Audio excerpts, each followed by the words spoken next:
पंडित जी कहाँ मांगो? तो जनकपुर का महाराज कहता है कृष्णोदारण्यातम वृंदमृतम सातम शुद्धिमा संग्रम जपुला इलाहा इल्ला लम्मा हरले पापम ब्रह्म ब्रह्म जन्म वैकुंठ प्राप्त हुई जपे नाम मोहम्मदम स्वाहा। क्या शान है मेरे मुस्तफा की, क्या शान है। आज बाबा लोग कुछ भी बक बक करे, लेकिन असल में तो बाबा लोग किताबों में लिख के चले गए। मैंने एक पंडित जी से कहा, बनारस में बीएचयू के प्रोफेसर हैं, मेरे मिलने वाले हैं, संस्कृत बहुत अच्छा पढ़ाते हैं। मैंने कहा बाबा जी ये जो किताबों में बातें लिखी हैं इसे कभी समाज में प्लेटफार्म पे क्यों नहीं लाते? बोले चतुर्वेदी साहब चुप रहिए। मैंने कहा क्यों? बोले अगर ये बाहर आ जाएगा मामला गड़बड़ हो जाएगा। मैंने कहा क्या होगा? बोले आप जानते हैं। मैंने कहा हम नहीं जानते हैं। बोले यही होगा, अगर ये बातें हमने बाहर ला दी तो फिर होगा यही, आसवी नगर होगा, मालदा टाउन होगा, जबान पंडित की होगी, कलमा मुस्तफा का होगा। सुभान अल्लाह होगा। मैंने कहा क्या होगा? बोले बहुत कुछ होगा। मैंने कहा दो चार हमको भी बताइए। बोले हम आपको नहीं बताएंगे। मैंने कहा ना बताइए, लेकिन हम बहुत कुछ जानते हैं। बोले क्या जानते हैं? हमने कहा आपके यहाँ शादी होती है? उन्होंने कहा हाँ होती है। मैंने कहा शादी से पहले अग्नि फेरा होता है? बोले हाँ होता है। मैंने धीरे से कान में कहा उस वक्त जो मंत्र पढ़ा जाता है हम उसे जानते हैं? बोले नहीं। मैंने कहा जी हम जानते हैं। बोले तो वादा कीजिए ये मंत्र किसी को मत बताइएगा। हमने कहा शर्त एक होगी। बोले क्या? हमने कहा मंत्र मैं पढ़ूंगा, तर्जमा आप बताइएगा। बोले प्रॉमिस करता हूँ, मंत्र आप पढ़िए, तर्जमा मैं बताऊंगा, लेकिन आप वादा कीजिए किसी को मत बताइएगा।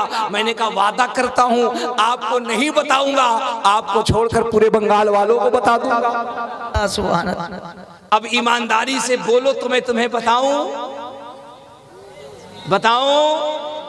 वरना नवासे के सामाइन को ना बताकर कल नाना की समाज को बता दूंगा। बताऊं कि ना बताऊं? अरे सही बताओ, बताऊं कि ना बताऊं? तो हाथ उठाकर बताओ कितने लोग भाग जाओगे? सुभान अल्लाह, सुभान अल्लाह, लब्बैक या रसूल अल्लाह, क्या रसूल दिल अल्लाह, लगा करके आका को पुकारो, लब्बैक या रसूल अल्लाह, क्या रसूल अल्लाह। सुभान अल्लाह। अब लग रहा है कि जलसा अभी शुरू हुआ है। हाँ, जिंदों की तरह रहो। ये बिन बिन बिन बिन क्यों करते हो? हमारा इमाम मरते वक्त लखनऊ की ककड़ी नहीं मांग रहा था।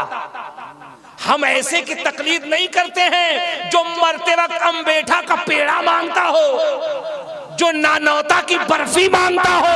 अरे हम तो ऐसे इमाम की तकलीद करते हैं जो मौत से पहले अपने बेटे को बुला के कहता हो कब्र इतनी गहरी करना कि जब कब्र में मुस्तफा आए तो अहमद रजा बैठा ना रहे, बल्कि खड़े होकर कह दे मुस्तफा जाने रहमत पे लाखों सलाम, शमे बज़ में हिदायत पे लाखों सलाम। हम तो ऐसे को मानते हैं।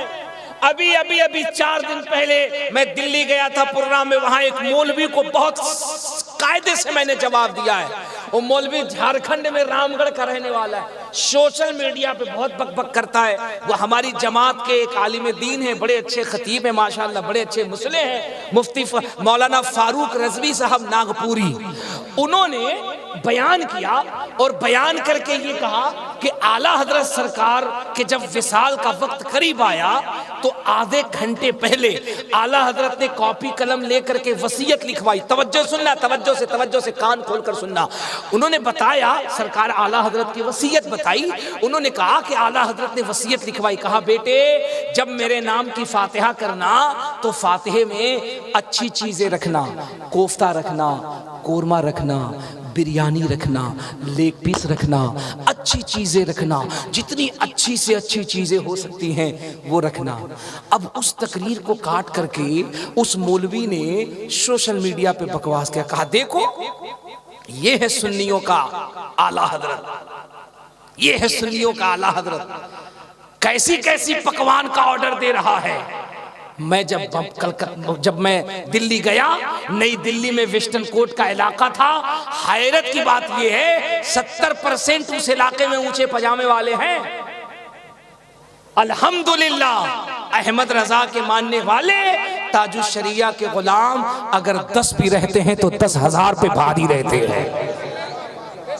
हम अपने रब के अलावा किसी से नहीं डरते हैं। मैंने कहा मुल्ला जी आज हम तुम्हारी क्लास लेते हैं। तुमने कहा देखो सुन्नियों का इमाम जो है वो कैसी कैसी बात करता है, कैसे कैसे पकवान मांगता है। मैंने कहा तुमने मेरे इमाम की सिर्फ यही वसीयत पढ़ी, आगे की वसीयत न पढ़ी, आगे की तो वसीयत पढ़ो। मेरे इमाम ने बेशक कहा था सुनो जब मेरी फातिहा करना, मेरा चहल्लुम करना, मेरा 40वां करना, मेरा 10वां करना, मेरा 20वां करना, मेरे नाम की जब नजर करना, अच्छी नेमत बनाना, बिरयानी बनाना, कोफ्ता बनाना, कोरमा बनाना, लजीज खाने बनाना, अच्छे अच्छे पकवान रखना, फिरनी रखना, जर्दा रखना, किस्म किस्म के खाने रखना।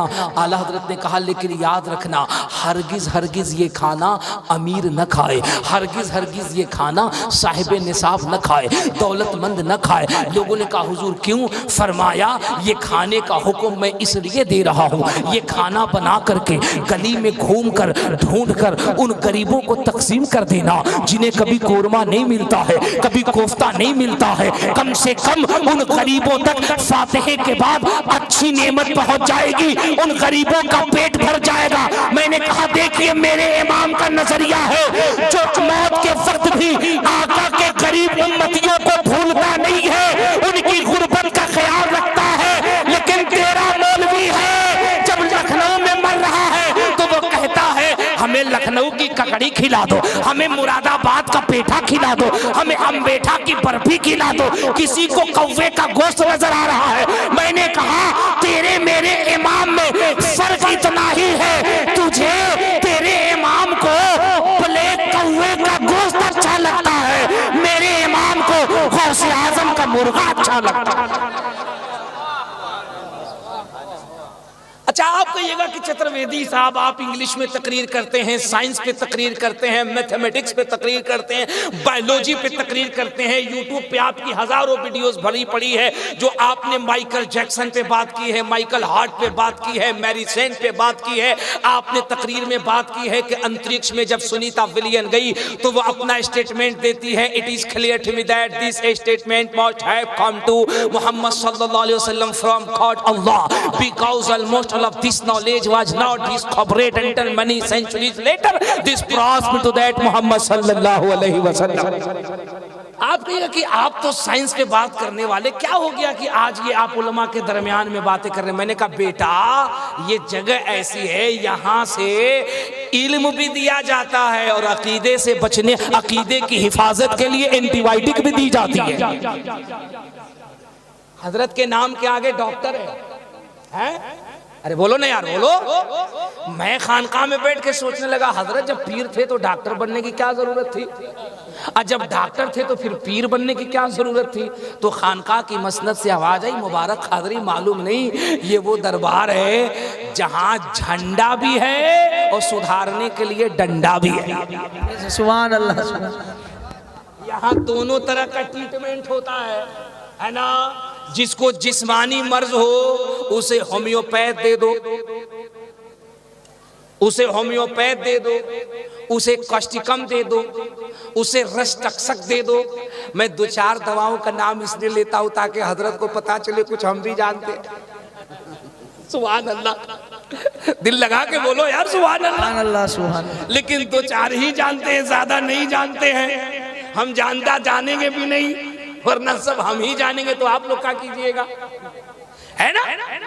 तो अब जिनके जिस्म में बीमारी हो उसके लिए दवा ले लो, जिनकी रूह बीमार है उसके लिए फैजान आसवी की दुआ ले लो, है ना। मैं इसलिए बात कर रहा हूं इलाके से आने वाले सुन्नियों, इस दौर में हम ऐसे पुरखतर रास्ते पर हैं कि तुम्हें इस्तिकामत से अहमद रजा के मसलक पे कायम रहना होगा। पूरी जिम्मेदारी से कह रहा हूं, वाहिद मसलके आला हजरत वो रास्ता है जो तुम्हें बुजुर्गों की बारगाह से लेकर मुस्तफा की बारगाह में जाएगा। बाल बराबर अगर इससे हटे तो कहां जाओगे कुछ पता नहीं चलेगा। देख रहे हो ना, एक तरफ हजरत अली से इतनी मोहब्बत कि हजरत अमीर मुआविया की शान में तबर्राबाजी, दूसरी तरफ कुछ ऐसे हैं कि वह हजरत अमीर मुआविया की शान में इतना बढ़ गए कि हजरत अली की बारगाह में गुस्ताखी। अल्हम्दुलिल्लाह रब्बिल आलमीन। क्या हुजूर गाजी मिल्लत का जुमला था, इसे सोने के पानी से लिखा जाए। हुजूर गाजी मिल्लत ने पाकिस्तान के एक जलसे में हुजूर हाशमी मियां ने कितनी अच्छी बात कही थी।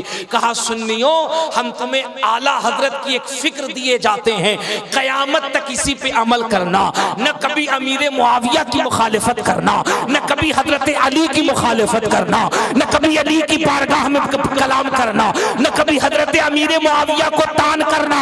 इन दोनों के बारे में कभी कुछ कहना मत। लोगों ने कहा फिर नजरिया क्या है? तो गाजी मिल्लत ने कितनी बड़ी बात कही थी। उलमा की तवज्जो चाहो और आवाम से चाहो इस जुमले की हिफाजत करना। हजरत ने कहा था, सुन्नियों, अपना एक पैटर्न बना लो।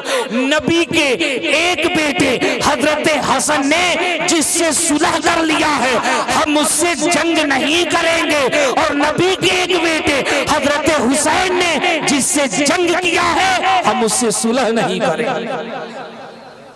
सच्ची बात यह है कि इंसान के अंदर इखलास हो, उसके कल्ब के अंदर